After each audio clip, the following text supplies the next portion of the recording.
Good afternoon, good morning to all of you that have logged on. My name is Sudha David-Wilp, and on behalf of the German Marshall Fund of the United States, I'm really pleased to invite you to our readout of the first presidential debate. Before I introduce our guest speaker, I'd like to also thank our Business Alliance partners for making this event possible.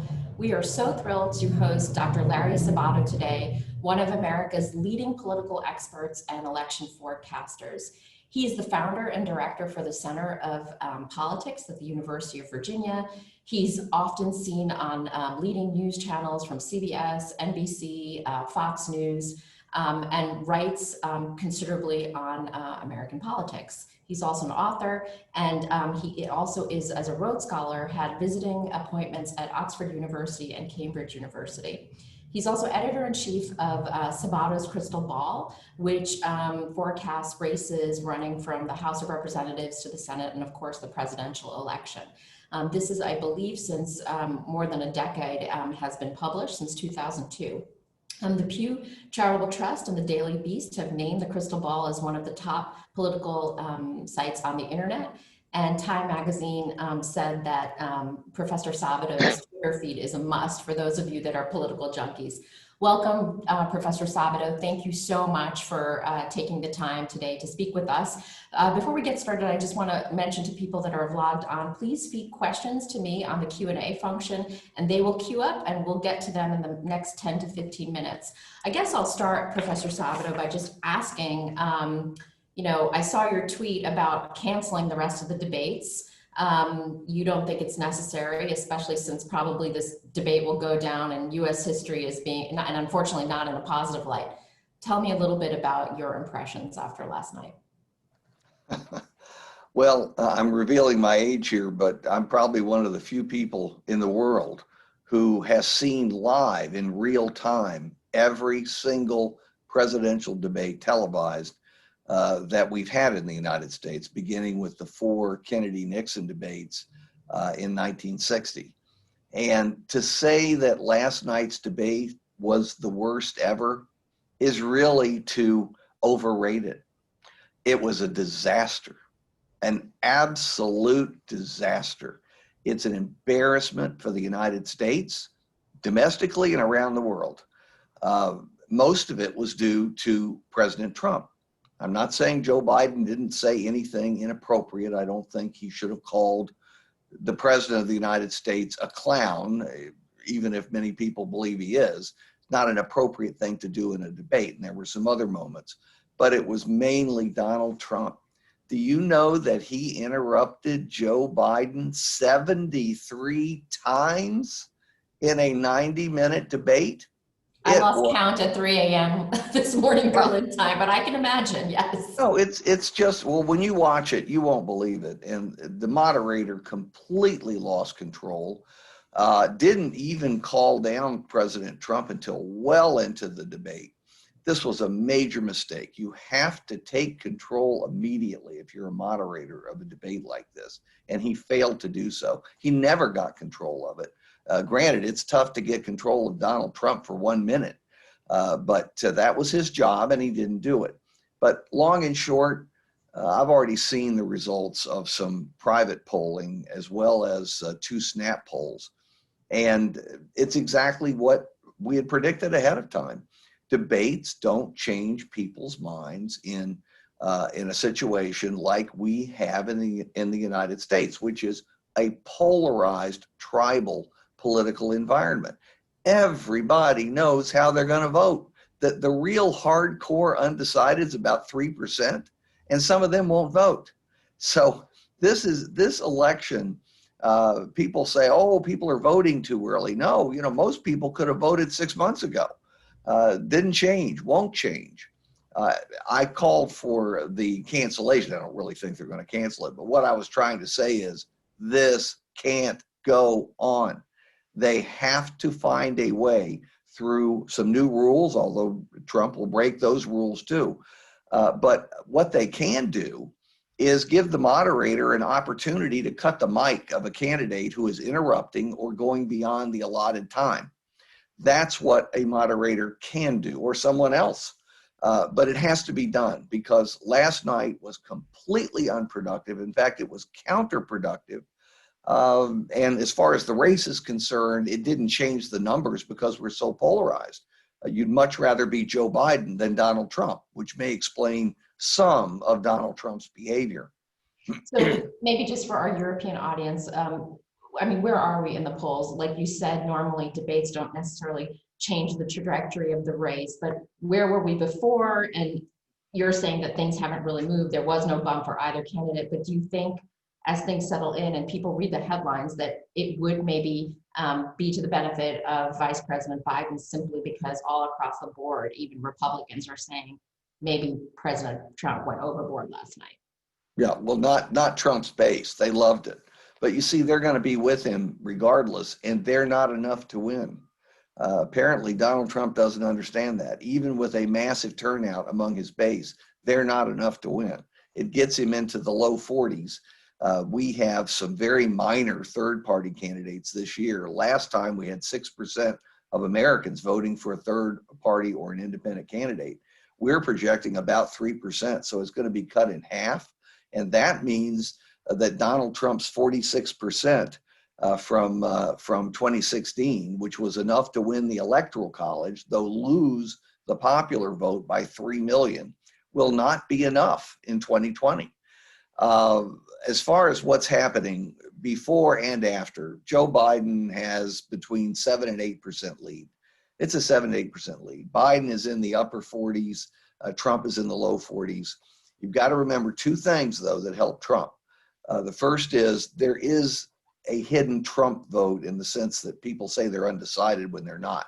People don't lie to pollsters and say, oh, I'm for Joe Biden when they really are for Trump. They claim to be undecided because, to be frank, it is socially unacceptable, at least around college-educated people, to say that you are for Donald Trump. And so 1 or 2%, you can add that to Trump because of the, quote, hidden Trump vote. And then the Electoral College, which should have been abolished a century or a century and a half ago. It's archaic and it holds us back in lots of ways, anti-majoritarian. But there is a strong Republican tilt now to the Electoral College. And Donald Trump can actually win even if he loses the popular vote by more, maybe considerably more than he lost it the last time. So instead of losing it by 2%, he could lose it by 3%, or maybe if the votes fell just right, by 4%. What an absurd system. So what an absurd system. He could system. still win if he loses the popular vote by 4%. And let's maybe dig a little deeper, because I looked at one of your articles, and with regard to the Electoral College, you've sort of highlighted about around 13 states that are going to, make it or break it for one of the candidates. Can you tell us a little bit more of these 13, just a few examples, and what are the issues that the candidates need to drive home in those states to put those states in their column? Well, we need an hour just to do that. So I'm just going to pick a couple. Very brief. Yeah, we obviously focus on Wisconsin, Michigan, and Pennsylvania because they had been blue states. They were part of the so-called blue Democratic wall. And Trump found a way to demolish that wall. He won those 3 states by tiny margins, but under our system, if you win a state by 1 vote, you get 100% of the electoral votes from that state. Another stupidity in the American system. We're watching those 3 so far. Pennsylvania, Michigan, and Wisconsin appear to be in Biden's column, but I want to go to the last minute. November 3rd is election day, though by then about half of the people will already have voted, and we're expecting 150 million people to vote. So think about that. 75 million will already have voted by election day, somewhere in that ballpark. So those 3 states, obviously, we look at a giant state like Florida, which is very close. Personally, I think, at least right now, it has an edge to Trump. Same with North Carolina. For Biden, though, he's doing well in places where Democrats normally don't do well, such as Arizona, which has been Republican almost constantly. Clinton won it once in a split vote, but Barry Goldwater in 1964, who was from Arizona, senator from Arizona, carried it very narrowly, and it's voted Republican consistently, except for that one Clinton win. So those are some examples. There are plenty more. Go to our website, centerforpolitics.org/crystal centerforpolitics.org/crystal. You'll see all our current maps. We're coming out tomorrow with some interesting revisions, and I think you'll enjoy it.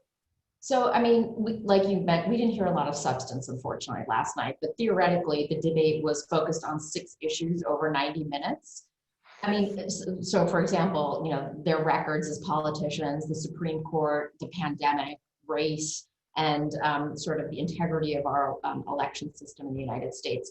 I mean, do any of those issues really, what are the issues that are driving voters looking at your research? Are they the kitchen table issues, or are they those emotional push button issues like abortion with the passing of the Supreme Court justice and Trump having the ability to nominate one more person? The pandemic is and should be number one. We're currently at over 205,000 deaths. As is often said, the United States has 4% of the world's population. We have 20% of the deaths. And I hate to even suggest this, but it's already very clear that by the official election day, November 3rd, we will have passed 250,000 deaths.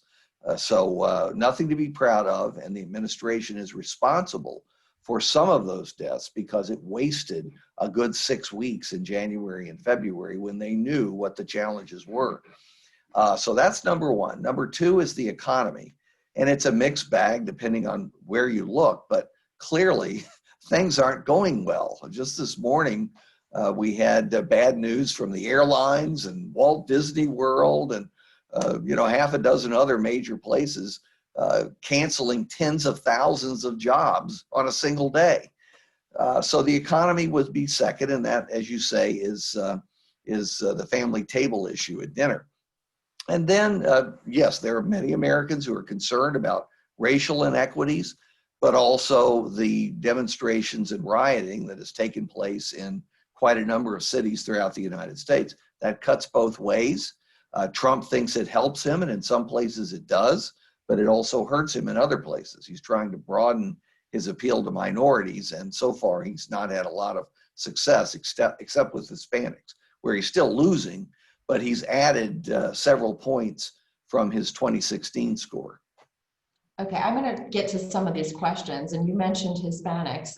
There is a question from one of our audience members about the women, suburban women. Are they the group to watch? I mean, what are the segments in the US voting population that are going to be crucial for the 2020 election? Trump is currently losing for quite a number of reasons, but one of those reasons is that college-educated suburban women have turned against him heavily. White suburban women. Trump carried the white vote approaching 60%. And remember, whites are still 70% of the electorate in the United States. And he approached 60% in many of the key states. And overall, I think it was 57% of all whites, male and female, voted for Trump 4 years ago. He's doing a little less well with men, white men. He's doing a lot less well with white women. And when you isolate the white women who have turned against Trump, they're overwhelmingly college educated, graduate school educated, suburbanites or inner city residents. They don't like his style. They almost don't get to his issues because they're so turned off by him. Okay, there's a question from a journalist in Ukraine about sort of the level of polarization in the United States, and also how the Electoral College, could it be reformed? Could you touch on those two items? I mean, you were complaining about the Electoral College. Is there a chance for it to be reformed? And then even if President or Vice President Biden wins, polarization in the United States is not going to change overnight, is it? No, it's a long process. This even predates Donald Trump. He's made it much worse. The polarization has increased dramatically during the Trump administration, but we were already in the most polarized era in U.S. history, with the exception of the Civil War. Let's hope we're not heading to another one. I'm sure some of the foes of the United States are hoping we are. but I think we can avoid that if we take certain steps that would take a long time to discuss. The Electoral College, look, I've written about this for decades.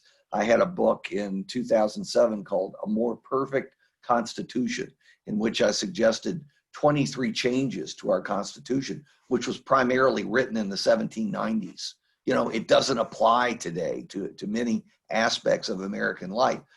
Problem is, the founders made it so difficult to amend the Constitution that in a polarized society, which we have today, in which most states are either deeply blue or deeply red, deeply Democratic or deeply Republican, it's virtually impossible to get amendments passed. If you had an amendment saluting motherhood, I don't think it could get passed and added to the Constitution because the parties would argue about the definition of motherhood. So it's really hopeless. We have to revise the Constitution, and we don't have the common themes for the common good that we would need in order to organize a revision of the Constitution. But you're not advocating to get rid of the Electoral College. Ambassador John Kornblum has made a comment about, there was some benefit to the Electoral College, right? When the framers put it, made that part of our Constitution, holding back populism or also, sanctifying federalism. Is there any way we can reform it, or you just want to check it? Well, let me make something very clear. The Electoral College was created not just to hold the states together and create a federal system. It was also created for racial reasons. This strengthened the southern states because of a provision in the Constitution counting slaves as 3/5 of a person. And that came into the calculation for awarding electoral votes as well as awarding members of the U.S. House of Representatives. And of course, the Senate gives 2 senators to each state, even if it has a tiny population. So California can have 70 times the population of the state of Wyoming, and both of them get 2 senators. It just makes no sense as of today. As far as the Electoral College, I did propose at one point mending it rather than ending it. And mending it basically by making the electoral vote per state proportionate to the population of those states, forgetting about the 2 senatorial votes, eliminating the advantage given collectively to small states. Why would I even want to keep it? And frankly, I'd be just as happy if we went to pure popular vote.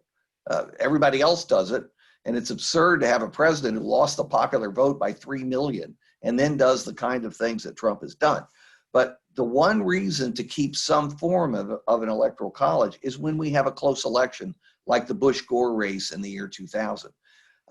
It isolates recounts to 1 or 2 states, making the difference between one candidate or the other getting 270 electoral votes and winning.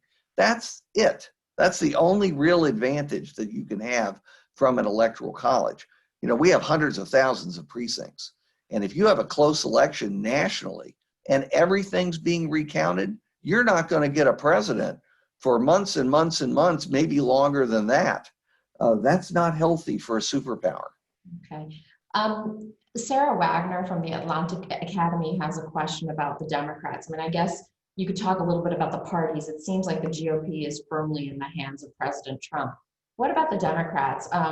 President Trump, during the debate, tried to sort of highlight the splinters within the Democratic Party. Was he successful by talking about the Green New Deal and sort of a radical left? Do you think that changed people's minds, or did it not really matter?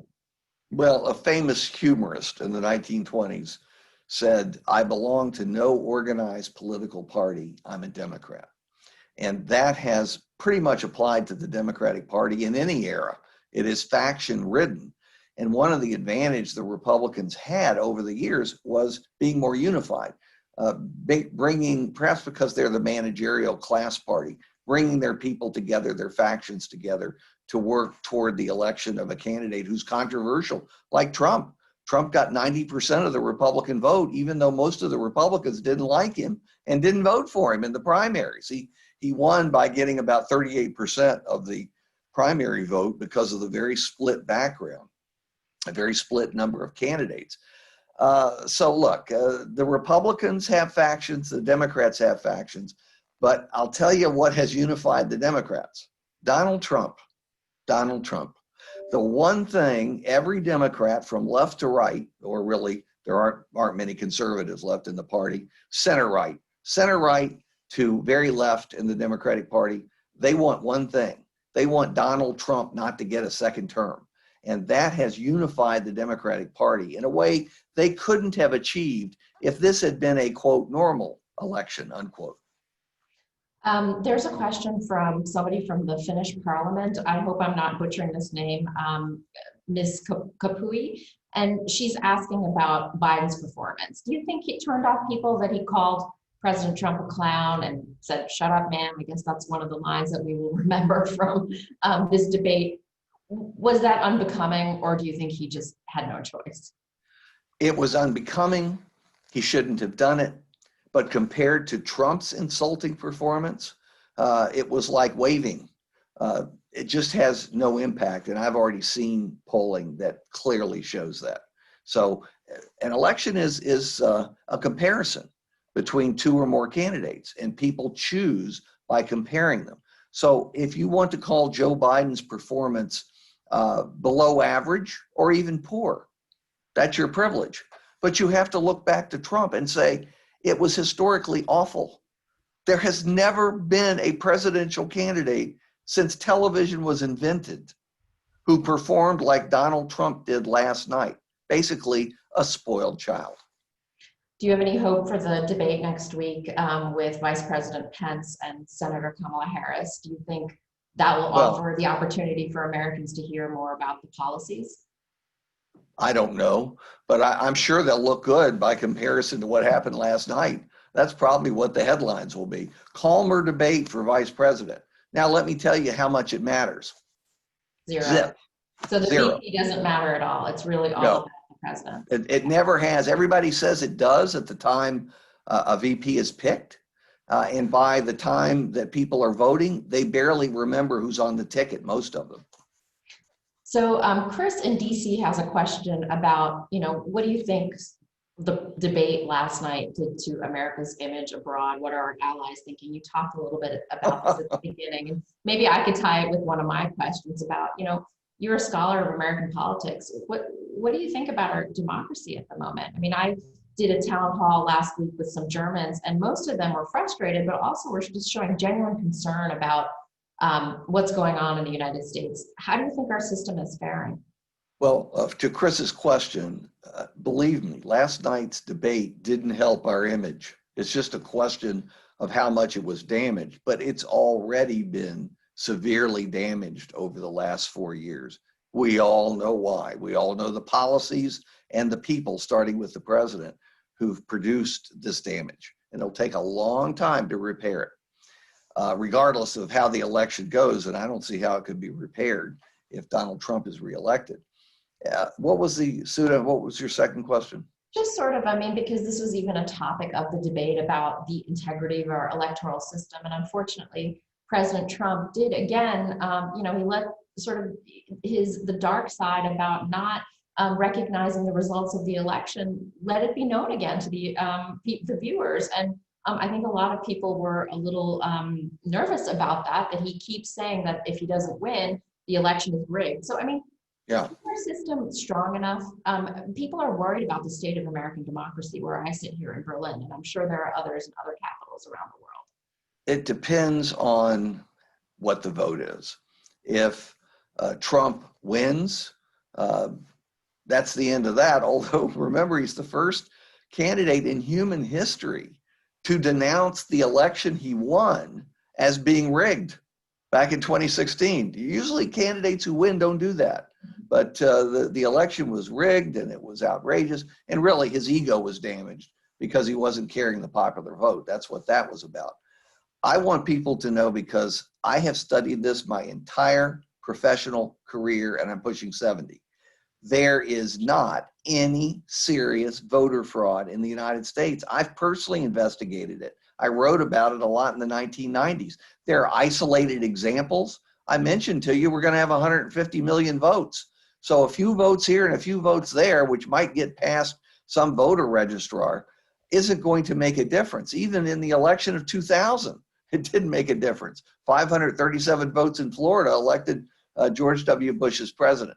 This is nonsense. And the reason President Trump is pushing this nonsense, this lie about American elections, is so he'll have an excuse to try to stay on. He will try to stay on. We'll see. As he always says, we'll see. But I can tell you this much: even conservative Republicans who are in high office in the United States will not permit him to do so. They won't. Military leaders, for the most part, will not permit him to do so.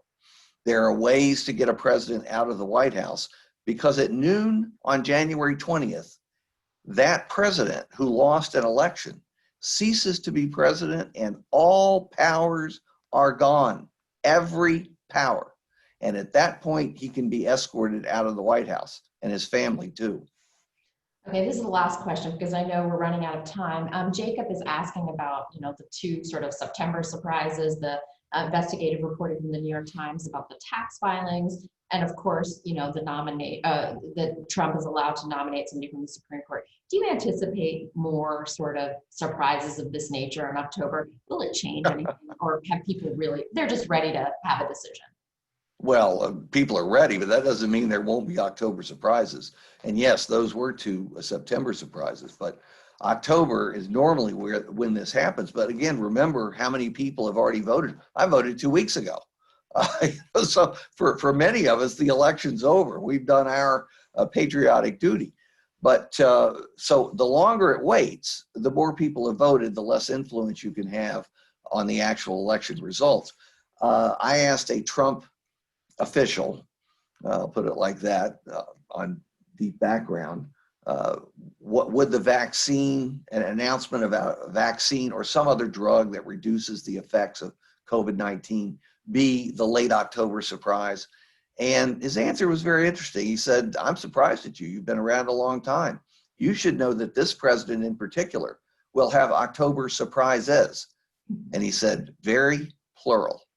So undoubtedly, Trump has lots of things planned for October, focusing on what he considers to be his accomplishments, but also maybe a couple of foreign policy successes that he's arranged in advance. I assume something in the Middle East, for example, and domestic policies that may really excite his base there. I don't know how they could get more excited, but I suppose it's possible to some degree. So expect some. But I'll tell you, based on everything I've seen, a point or two can be changed, but that's about it. We all are in our corners. We know where we stand. We've known it for a long time, and that will play itself out as people vote, period. Professor Sabato, thank you so much. We're so grateful that you took the time to speak with us. It was great hosting you live in person in Berlin a few years ago. We'll have to do it with virtually this time, but I hope I get the opportunity to see you in Germany again or virtually again. Thanks to all of you for tuning in, and please join us for our next event at GMF. Have a great afternoon or enjoy the rest of your morning. Thank you. Bye-bye.